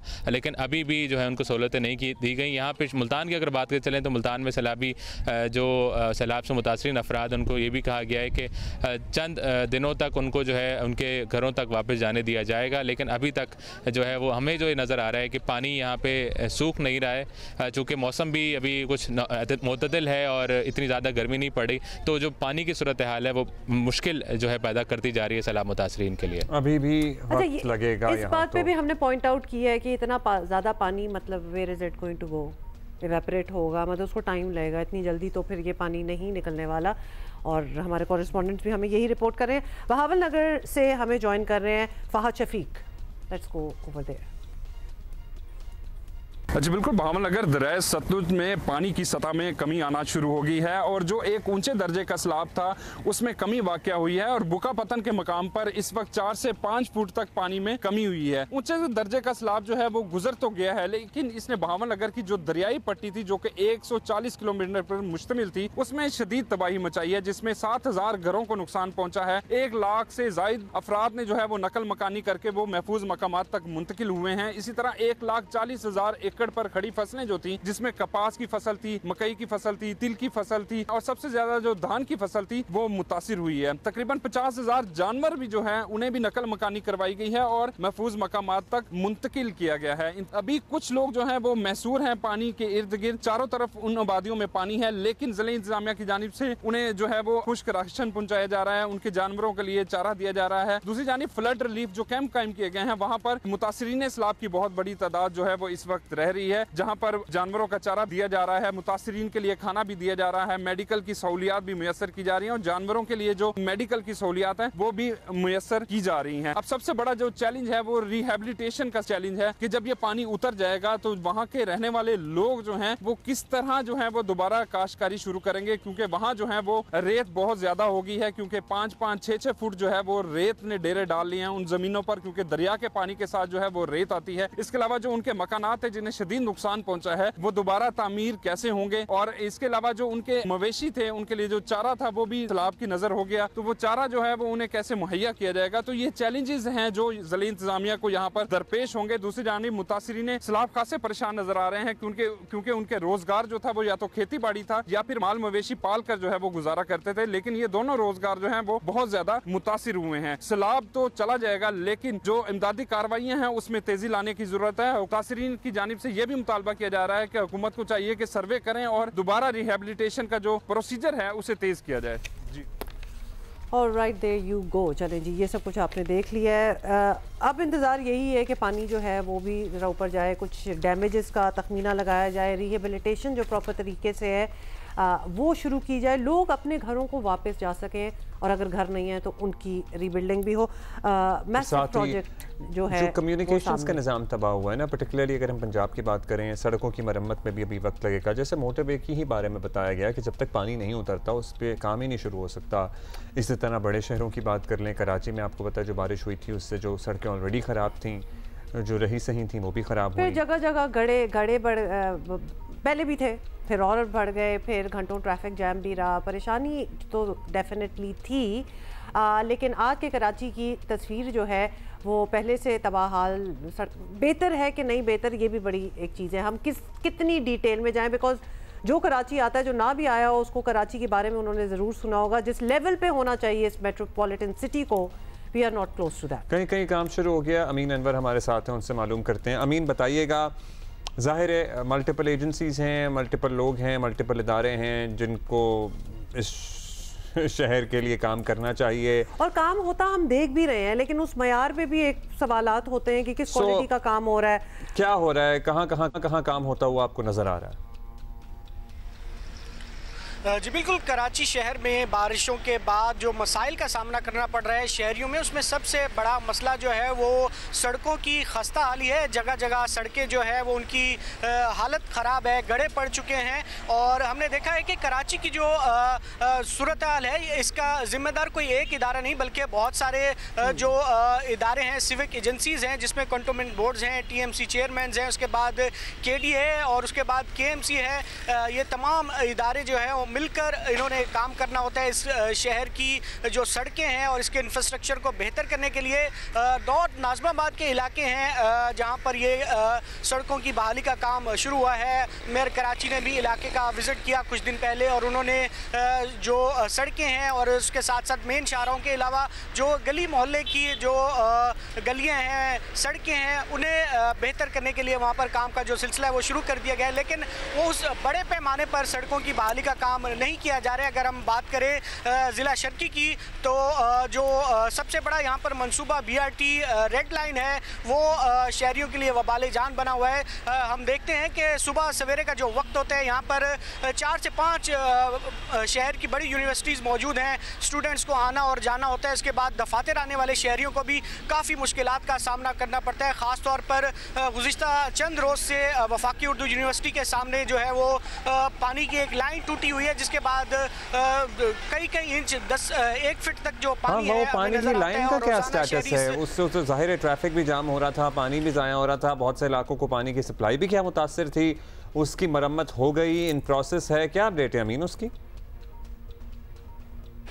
आज भी वहाँ पर वफाकी उर्दू यूनिवर्सिटी के पास जो है वो पानी मौजूद है कई इंच, और वहाँ पे जो गुजरने वाले शहरी हैं, जो ट्रैफिक की रवानी भी मुतासर हुई है। गुज़िश्ता रात में भी हमने देखा कि कई घंटों वहाँ पर ट्रैफिक जाम रहा, और उसके अतराफ़ की गलियों की भी काफ़ी सूरत हाल बदतर है। हसन स्क्वायर का इलाका है, इसके पीछे जो अपार्टमेंट्स हैं वहाँ का अगर विज़िट करें जो वहाँ की गलियाँ हैं, और इसके साथ साथ सड़कों की तो सूरत हाल बदतर है ही, और सेवरेज का जो निज़ाम है वो भी काफ़ी ख़राब है शहर का, क्योंकि जहाँ पर सड़कें बनाई जाती हैं उसके बाद गटर लाइनें चौक हो जाती हैं। अच्छा, आप जो है ना अदालती मामलात भी देखते हैं, और अक्सर जब शहर की रिहैबिलिटेशन की बात आती है ना, तो बहुत सारे मतलब मेयर कराची नहीं, हमारे ही प्रोग्राम में नहीं, सईद गनी साहब ने शिकवा किया कि वो जो 7000 रोड है उस पर 1200 दुकानें हैं, उनको हम ख़त्म करना चाहते हैं जो नाले पे बनी हुई हैं, लेकिन उनके जो दीगर कॉलीग्स हैं पॉलिटिकल, वो अदालतों में चले जाते हैं। इसी तरह शहर के और दीगर मामलात भी अदालतों में होंगे। ये शहर की रिहैबिलिटेशन कराची अक्सर डिस्कस होता है, इस मुतालिक बता सकेंगे कितने मुकदमात ज़ेर समात हैं, कितनों के फैसले आने वाले हैं, क्या कोई पेशरफ्त हो सकती है? जी देखिए, सुप्रीम कोर्ट का एक जजमेंट है आइन के आर्टिकल 140A का, जिसमें जो बल्दियाती इदारे हैं उन्हें बाख्तियार बनाना है, और इस हवाले से दरख्वास्त ज़ेर इल्तवा है। इसके अलावा BRT रेड लाइन मनसूबा जो है वो ज़िला शर्की के लिए शहरियों के लिए अजियत का बाइस बना हुआ है, जो ताख़ीर का शिकार है। और इसके साथ साथ अभी गुज़िश्ता रोज़ ही सुप्रीम कोर्ट कराची रजिस्ट्री की मिसाल ले लें कि चीफ जस्टिस ऑफ पाकिस्तान ने सोशल मीडिया पर वायरल एक वीडियो का नोटिस लिया, और सुप्रीम कोर्ट कराची रजिस्ट्री के मुतासिल जो एक नाले पे पार्किंग बनी हुई थी वो फौरी तौर पर ख़त्म करने का हुक्म दिया है। चीफ सेक्रेटरी को कहा है कि इस नाले पे जो भी इंक्रोचमेंट हैं उसको ख़त्म किया जाए। सुप्रीम कोर्ट वाज़े तौर पर कई दफ़ा ये हुक्म दे चुकी है कि नालों पे जो भी तजावुज़ात हैं उन्हें ख़त्म किया जाए। इसी तरह हमने देखा कि गुजर नाला, महमूदाबाद नाला, इन तमाम नालों के जो मामला सुप्रीम कोर्ट में ज़ेर समात रहे हैं, अदालत ने ना सिर्फ नाला मुतासरीन को कंपनसेट किया है, बल्कि उनको प्लॉट्स के साथ साथ तामीरात के लिए भी रकम जो है वो दी जा रही है, और ये तमाम मरला जो है अभी भी जारी है। अदालतें मुतादिद बार हुक्म दे चुकी हैं कि नालों से तजावुज़ात का खात्मा कराया जाए, और इसी तरह शहर का जो इंफ्रास्ट्रक्चर है उसको बेहतर किया जाए, क्योंकि कराची में एक सिविक एजेंसी मौजूद नहीं है। जैसा कि आपको पता है कि कंटोनमेंट्स बोर्ड्स हैं, इसके अलावा चेयरमैन TMC चेयरमैन हैं, KMC है, और उसके अलावा बहुत शुक्रिया अमीन अनवर, आपने अपडेट की है। बात ये है कि इंटेंशन होनी चाहिए कि हम सारों को साथ आना है और हमने इस शहर के लिए कुछ बेहतरी करनी है। बिकॉज ये बात है ना कि जी ये एरिया उनके अंडर आता है तो फलाना एरिया इनके अंदर आता है, फिर इंक्रोचमेंट्स हैं, दुकानें बनी हुई हैं, नालों की जो एक्चुअल स्पेसेस हैं वो ले ली गई हैं। इस तरह नहीं चलेगा। इंटेंशन होगी, सारे आएंगे, और अब तो देख लिया एग्जाम्पल सामने ही है। अगर ना ठीक किया गया तो this is only going to get worse, और ये एक eventual collapse of this mega beautiful city होगा।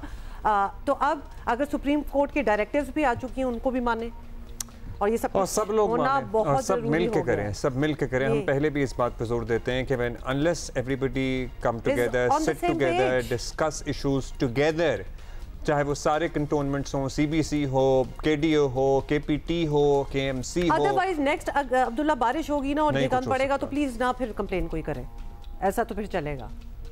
ब्रेक के बाद हाजिर होते हैं।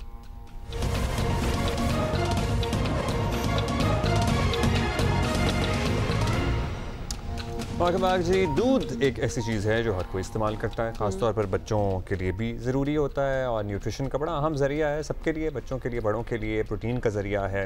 और उसमें अगर दूध की क्वालिटी कॉम्प्रोमाइज़ हो जाए तो उसका वैसे एक्चुअली तो सवाल ही नहीं उठना चाहिए, लेकिन ऐसा हुआ है। और मिलावट वाला दूध ख़राब तो हम सुनते हैं, हाँ बिल्कुल, और ज़ायदुल मियाद भी होता है, एक्सपायर्ड जो होता है, एक्सपायर्ड। तो 1-2 साल से जी हम केमिकल दूध की बात भी सुन रहे हैं, और कहीं आम दूध में केमिकल डालकर गाढ़ा किया जाता है, और कहीं खालिस दूध का तसव्वुर ही नहीं है। तो ये सारी चीज़ें हमने समझ दी हैं, ख़ासतौर पे केमिकल वाला इज़ स्केरी। कि उसको गाढ़ा करने के लिए, और देख के किसी को पता भी नहीं चलेगा कि ये एक्चुअली असली है कि नहीं है। आसम जावेद साहब है हमारे साथ और डीजी पंजाब फूड अथॉरिटी हैं। आसम साहब, दूध को लेके ना बहुत सारी स्टोरीज आती हैं और हम सीरियसली आपसे जानना चाहते हैं कि जो दूध हम कंज्यूम करते हैं या लाहौर शहर में कंज्यूम होता है या पंजाब के दीगर शहरों में कंज्यूम होता है, इसमें आप भी श्योर कि 100% सारा दूध होता है या ये जो केमिकल्स या जो खुश्क दूध से दूध बनने वाला सिलसिला है या डिफरेंट केमिकल्स मिला के दूध बनाने का जो सिलसिला है वो भी मौजूद होता है? क्या परसेंटेज आप लोग डिटर्मिन कर पाए? बहुत शुक्रिया आपका। इस तरह से है कि पंजाब फूड अथॉरिटी ने 1 माह पहले जो है वो पूरे पंजाब से दूध के सैंपल्स लिए, 12,500 के करीब हमने सैंपल्स लिए। उनका जब हमने टेस्ट किया तो उसमें से 74% सैंपल्स बिल्कुल ठीक थे और 1% सैंपल्स जो थे वो सेफ्टी पैरामीटर्स के ऊपर फेल थे और तकरीबन 25% जो सैंपल्स थे पूरे पंजाब से वो क्वालिटी पैरामीटर्स के ऊपर फेल थे। अब इशू क्या है? इशू ये होता है कि ये जो जाली दूध है ये दूध नहीं है बल्कि दूध की तरह का एक महलूल है जो कि वाइटल ऑर्गन्स को डैमेज कर सकता है। अब ये बनता कैसे है? ये बनता इस तरह से है कि स्किम मिल्क लेते हैं, उसके अंदर जो है ये लोग फैट, वेजिटेबल फैट डालते हैं घी या ऑयल से, उसके अंदर ये केमिकल्स फार्मालीन या हाइड्रोजन पर ऑक्साइड मिलाते हैं, पानी मिलाते हैं और थोड़ी सी चीनी या उसके अंदर बाज़ का सॉल्ट जो है वो मिला देते हैं। इस तरह से करके जो ये महलूल बनता है वो बेसिकली आपके किडनीज को, आपके लिवर को, आपके लंग्स को, इवन हार्ट को भी जो है वो से आप पता लगा सकते हैं। आसिम साहब, ये तो बड़ी जाली है या असली है? खतरनाक बात आपने बता दी है। अब कोई लोग ले लेंगे, आम लोग, तो उनको पता कैसे चलेगा कि ये सही दूध हम पी रहे हैं या नहीं? देखें, इसकी दो जो है वो पहचाने हैं। ये जो इस तरह का सिंथेटिक दूध होता है वो बिल्कुल एग वाइट होता है। जो सही जानवर का दूध है वो थोड़ा सा आप ये कह लें कि मिल्की वाइट होता है, लाइट सा ऑफ वाइट टाइप जो है वो होता है। और उसके अलावा जब आप उसको टच करते हैं, जो सही दूध है उसकी आपके अगर उंगली से टच करें तो उसके ऊपर एक लेयर सी जो है वो आपको चिकनाहट की जो है वो फील होगी। जब आप दूध को बॉयल करते हैं तो सही दूध जो है, जो असली दूध है, जो खालिस दूध है, उसके ऊपर क्रीम जो है वो आ जाती है बॉयल करने के बाद। और जो इस तरह का सिंथेटिक दूध होता है उसमें क्रीम नहीं आती बल्कि वो पैंदे के अंदर उसकी फैट की जो है वो एक तय जम जाती है। तो ये चंद एक चीज़ों से आप उसको तज्जिया कर सकते हैं। मैं ये बताना ज़रूरी समझता हूँ कि पिछले तकरीबन 1 माह और 10 दिन के अरसे में पंजाब फूड अथॉरिटी ने चीफ सेक्रेटरी पंजाब जनाब जाहिद अख्तर जमान साहब की हिदायत के मुताबिक लाइफ स्टॉक डिपार्टमेंट के साथ मिल के जो जाली दूध बनाने वाले बड़े बड़े नेटवर्क्स थे उनको पकड़ा और इस वक्त इन तकरीबन 40 दिन के अरसे में हमने 260 FIRs इन लोगों के ऊपर करवाई। इनकी जो है तकरीबन 8 लाख लीटर से करीब दूध को तलफ किया और उसके साथ साथ 60 गाड़ियां इनकी हमने अच्छा, आसिम साहब, एक सवाल आ रहा है। अगर कोई भी शख्स अपने घर में दूध उबालेगा तो उसे तो पता लग जाएगा जाली है, क्योंकि जाहिर है सबको पता है कि दूध पे मलाई ऊपर आनी है। ये दूध 8 लाख लीटर कंज्यूम कौन कर रहा था? क्योंकि दूध की कंजम्पशन बेकरियों में है, हलवाइयों में है, चाय ढाबों में है, चाय ढाबों में है, छोटे रेस्टोरेंट्स होते हैं, रेस्टोरेंट्स में है। क्या ये डायरेक्ट कंज्यूमर को बेच रहे थे या ये जाली दूध इस इंडस्ट्री में भी जा रहा था? देखिए, ये दोनों तरह से है। ये जो दूध था ये लोगों को भी जो है वो कंज्यूमर्स को भी मिल रहा था और उसके साथ साथ जो है मुख्तलिफ इंडस्ट्री जो कि दूध को कंज्यूम करती है उसको भी मिल रहा था। मैं ये बताना ज़रूरी समझता हूँ कि इस नेटवर्क को हमने ब्रेक किया। इसमें से 50 लोग हमने जो है वो अरेस्ट किए और उसके साथ साथ 260 FIRs। एक मकसूद भट्टी और रऊफ भट्टी का नेटवर्क था बहावल नगर के अंदर, उनको हमने जो है वो उनके ऊपर 12 FIRs कराई। इसी तरीके से साहिवाल के अंदर, उकाड़ा के अंदर, कसूर के अंदर, बहावलपुर, हासलपुर के अंदर, चनियोट, बवाना के अंदर, मंडी बहाउद्दीन के अंदर मुख्तलिफ नेटवर्क्स थे। हम इन तमाम नेटवर्क्स को अल्हम्दुलिल्लाह 70-80% जो है वो हम तोड़ चुके हैं। मजीद भी हमारी टीम्स जो हैं वो काम कर रही हैं और इंशाल्लाह हम इस नेटवर्क को पंजाब की ज़मीन से जो है वो उखाड़ के बाहर फेंकेंगे। इशू क्या होता है? इशू ये होता है कि इनको कोर्ट्स जो हैं वो अगले दिन बेल दे देती है। मैं तमाम मुअज़्ज़ज़ अदालतों से बड़ी हम्बल तरीके से रिक्वेस्ट करता हूँ कि ये लोग जो हैं ये आम क्रिमिनल्स नहीं हैं, ये ग़िज़ाई दहशतगर्द हैं, ये औरतों के दुश्मन हैं, ये बच्चों के दुश्मन हैं, ये बुजुर्गों के दुश्मन हैं, ये नौजवानों के दुश्मन हैं। ये एक तरह से मुआशरे को स्लो पॉइजन जो है वो पिला रहे हैं। इनको बेल नहीं देनी चाहिए। बड़ा अच्छा आपने टर्म इस्तेमाल किया है, ग़िज़ाई दहशतगर्द। हम तो सरप्राइज रहे कि इतने बड़े, it's a very big crime against humanity आप कह लें कि और इस पे बेल हो जाना, दैट्स अ क्वेश्चन मार्क। ये बताएं कि जहां दूध बिक भी रहा होता है, हमने देखा है अंडे भी होते हैं साथ। अंडों के बारे में हमने बहुत वीडियोस देखी हैं कि अंडे किस तरह फेक बन रहे हैं, यानी ऊपर वो शेल भी आ जाता है, अंदर जर्दी भी होती है। आप एक्चुअली उसको पकाएं तो शायद आपको पता भी ना चले। अच्छा, वैसे अंडे जाली हो सकते हैं? मुझे इबाम है इस बात पे। हमने वीडियोस ऐसी तो देखी है। जी वीडियो बताइए। भी तो आजकल हर कोई बना लेता है। देखिए, मैं आपको अर्ज करता हूं कि अंडों के हवाले से जाली तो उस तरह से नहीं बन सकते, लेकिन बाज़ औक़ात एक्सपायर्ड अंडे होते हैं। हमने तकरीबन कोई 3 हफ्ते पहले मुल्तान के अंदर 1 लाख के करीब जाली अंडे जो है वो पकड़े थे। 2-3 माह पहले हमने जाली अंडे से मुराद है खराब अंडे, ठीक है, जो कि मतलब एक्सपायर अदरवाइज हो चुके थे। मुजफ्फरगढ़ के अंदर बड़ी कार्रवाई करते हुए हमने तकरीबन 50,000 के करीब जो है 2-3 माह पहले अंडे जो है वो पकड़े थे। तो ये हमारी कार्रवाइयां जो है वो चल रही होती हैं। अगर हम दूध की ही बात करें तो 1 जनवरी से लेकर आज की तारीख तक हम तकरीबन 230 मिलियन लीटर से ज्यादा जो है वो दूध चेक किया। 500 से ज्यादा हमारी FIR दूध में मिलावट करने वालों के खिलाफ हैं, और इसके अलावा हमने तकरीबन जो है वो 18 लाख लीटर के करीब टोटल जो है वो दूध को तलफ किया, जो कि मुजरे सेहत था। इशू क्या होता है, वो जो मैं पहले अर्ज कर रहा था कि कोर्ट्स जब बेल दे देती हैं, हमारी जो रेड्स होती हैं बड़ी मुश्किल होती हैं। हम रात 12 बजे भी दूध के जो ये इस तरह के जाली दूध बनाने वाले हैं उनकी हवेलियों के ऊपर, दूर दूर हाइड आउट्स के ऊपर, मुश्किल इलाकों के ऊपर रेड कर रहे होते हैं। 2 बजे भी रात को कर रहे होते हैं, सुबह 4 बजे भी कर रहे होते हैं। लेकिन जब कोर्ट जो है उनको बेल दे देती है, वो किसी और जगह पे जाके उसी तरह का जो है वो काम शुरू कर देते हैं। चलिए, हमारे तवज्जुह से आपका ये पैगाम भी पहुंचा होगा जहां तक पहुंचना चाहिए। हमारे साथ हैं, कुछ इन्फॉर्मेशन चाहते हैं। ये टेट्रा पैक में जो दूध होता है, उसकी डब्बे का दूध, उसकी एक्सपायरी जो होती है अक्सर 1 साल तक भी चल सकता है एंड ऑल दैट। हमने दुकानों में देखा है एक्सपायरी होने से 1 हफ्ता पहले तक भी वो दूध जो है वो बेच रहे होते हैं। और अगर उनको बताएं कि जी ये बहुत क्लोज टू एक्सपायरी है, मतलब 1 हफ्ता 7 दिन रह गए, 3 महीने की होती है, लेकिन हाँ 7 दिन पहले भी 7 दिन रह गए होते हैं, एक्सपायरी में रखा होता है, लेकिन उन्होंने रखा होता है। वो सही होता है कंजम्पशन के लिए या नहीं? देखें, जो भी उसकी जो एक्सपायर डेट किसी भी आइटम की होती है ना, वो सही होती है क्योंकि उसके पीछे तमाम साइंटिफिक एविडेंस होता है। हम जो चीज़ कंज्यूमर पॉइंट ऑफ व्यू से समझने की है वो ये है कि जब भी आप कोई प्रोसेस्ड प्रोडक्ट लेते हैं मार्केट से, बेशक वो बिस्किट हैं, वो दूध है, वो चीज़ है, व्हाटएवर वो कोई भी प्रोडक्ट है, तो उसकी एक्सपायरी डेट को ज़रूर चेक करें, क्योंकि अगर वो एक्सपायर्ड हो जाती है, बाज़ औक़ात जो है वो ये मार्ट्स वाले शॉर्ट एक्सपायरी की जो है ना वो चीजें लगा देते हैं। कभी भी शॉर्ट एक्सपायरी की चीज, फॉर एग्जांपल कि एक केचप पड़ा हुआ है, उसके ऊपर 1 हफ्ते की डेट रह गई हुई है, तो एक के साथ उन्होंने एक आपको फ्री दे दिया, तो वो तो अपनी उन्होंने प्रोडक्ट बेच दी, लेकिन आपसे वो कस्टमर से वो वाला जो प्रोडक्ट है वो 1 हफ्ते में कंज्यूम नहीं होना। तो कभी भी कोई चीज जो एक्सपायर्ड हो चुकी है या एक्सपायर होने के करीब है उसको नहीं लें, क्योंकि एक्सपायर होने के बाद वो किसी भी जो है वो नुकसान का बायस बन सकती है। और वैसे भी डजंट मेक सेंस, एक चीज महीनों से चल रही हो, 2 दिन एक्सपायरी में रह गए हो, तो मतलब ये नहीं कि जी 12 बजे और वो चीज एक्सपायर होगी, वो होना स्टार्ट हो गई। ज़ाहिर है डब्बे में मुख्तलिफ किस्म के दूध आते हैं, जिन पे बास पे दूध लिखा होता है, बास पे नहीं लिखा होता दूध। सो हम खुद ही आइडेंटिफाई करें, हम टी वाइटनर कह लें उन्हें। हाँ, वाइटनर लिखा भी होता है। वो भी अब हम वी आर श्योर कि अब जो भी दूध बेच रहा है, अगर वो दूध होगा तो बताया जाएगा, और अगर नहीं होगा तो भी बताया जाएगा। डेयरी प्रोडक्ट्स जैसे आइसक्रीम्स वगैरह में भी जरूरी नहीं है कि डेयरी प्रोडक्ट हो। देखिए, वो हम अपनी जो लेबलिंग की रिक्वायरमेंट्स है उसके ऊपर हमने ये चीजें लिखी होती हैं कि टी वाइटनर जो है ये दूध नहीं है।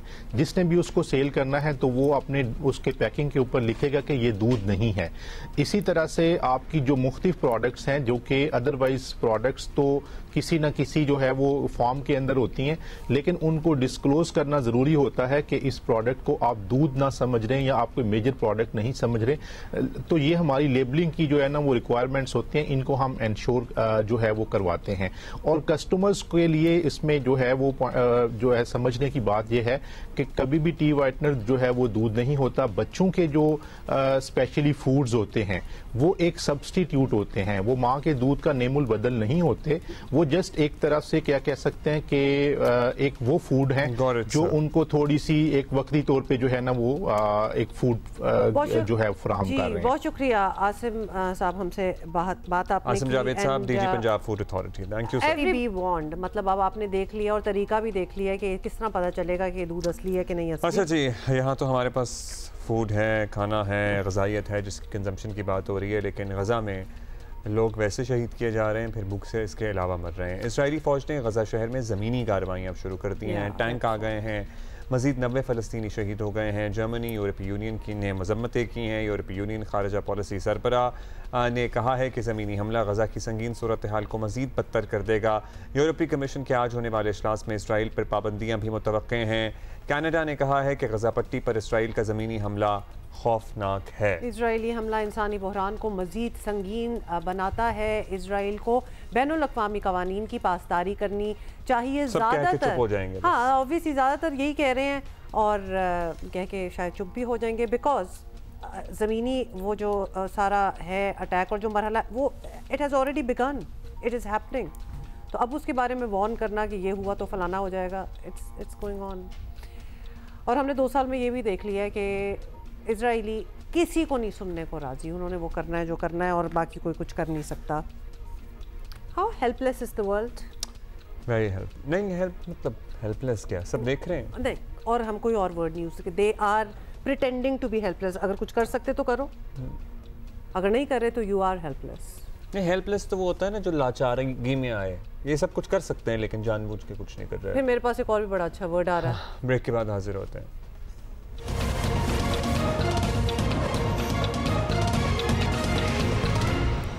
भाई अब तो बस सोने वाला सोना ही सस्ता रह गया है, दूसरा तो बहुत ही महंगा हो चुका है ना। सोने वाला सोना ही सस्ता रह गया है, मतलब स्लीपिंग वाला। स्लीपिंग तो सोना जो है ना जिसको गोल्ड कहते हैं वो बहुत महंगा हो चुका है और कल 1 तोला सोना 3,91,000 रुपए तक जा पहुंचा है। मुंह से निकल ही नहीं रहा, 3,91,000। और बच्चों की शादी ब्याह के दीगर अखराजात से हटकर रस्म व रिवाज के हाथों मजबूर वालिदैन के लिए सोने की खरीदारी सबसे ज़्यादा जहनी दबाव है। मतलब मैं तो कहती हूँ कि इसके ऊपर ना हमें एक मेंटल हेल्थ एक्सपर्ट को लाके इस पर बात करनी चाहिए कि the pressure of giving sona and some amount of sona to your children when they get married.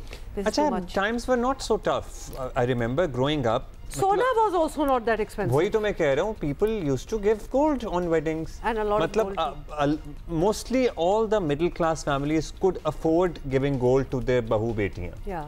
बेचारे मिडिल क्लास खानदानों को तो अब समझ नहीं आ रही कि करना क्या है। तो मिडिल क्लास नहीं अब अफोर्ड कर पाते, कर सकते अब, क्योंकि जाहिर है ना तनख्वाहें बढ़ी ना बिजनेस उस तरह परवान चढ़े। पता है बेस्ट वो हो कि अगर गोल्ड बढ़ रहा है नो प्रॉब्लम, तो फिर तनख्वाहदार जो तबका है उनकी आमदनियां भी उस तरह। और पहले ये हम तनख्वाहदार तबके की बात कर रहे हैं जो अपने बच्चों की शादियों पे गोल्ड का एक्सचेंज होता था, करते थे लोग।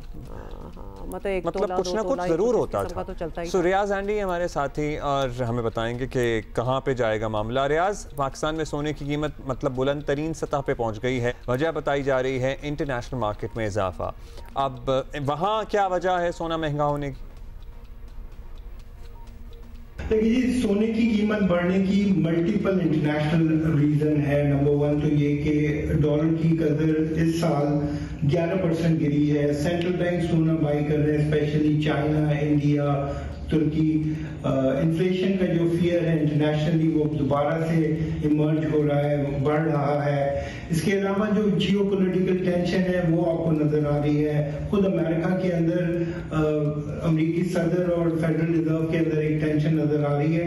तो ये वो सारे अवामिल हैं जो मिलकर सोने की कीमत को बढ़ा रहे हैं। बिकॉज जब भी दुनिया के अंदर एक अनसर्टेनिटी होती है तो उस वक्त सोने की खरीदारी बढ़ जाती है और उसी चीज को हम इस वक्त भी देख रहे हैं। So that's the reason. अच्छा ये बताइएगा कि आने वाले दिनों में क्या सोने की कीमत में इजाफे का ट्रेंड जो है वो चलेगा या फिर कुछ रिलीफ भी हो सकता है? सोने का ट्रेंड कंटिन्यू करेगा या नहीं, तो बहुत ज़्यादा जो अंदाजे हैं वो तो यही है कि इसे कंटिन्यू करना चाहिए, बिकॉज आगे जाते हुए इन्फ्लेशन फिर से स्पाइक कर सकता है। अगेन सोने की जो खरीदारी है वो सेफ हेवन पे सरमाए को महफूज करने के लिए हो रही है, तो आम ख्याल है कि वो कंटिन्यू रहेगी। आज अमेरिका के अंदर इंटरेस्ट रेट का इजलास है और बहुत ख्याल है कि फेडरल रिजर्व की FOMC कमेटी आज इंटरेस्ट रेट को कम करेगी। 25 बेसिस पॉइंट तो एक आम अंदाजा है, कुछ लोगों का ख्याल है कि ये 50 बेसिस पॉइंट भी हो सकता है। तो अगर ये हुआ तो बहुत मुमकिन है कि इन्फ्लेशन स्पाइक करे एंड इसकी वजह से जो गोल्ड की खरीदारी है वो बरकरार है। अगर वो बरकरार रहती है तो गोल्ड की प्राइस आपका रियाज़ान दी, थैंक यू।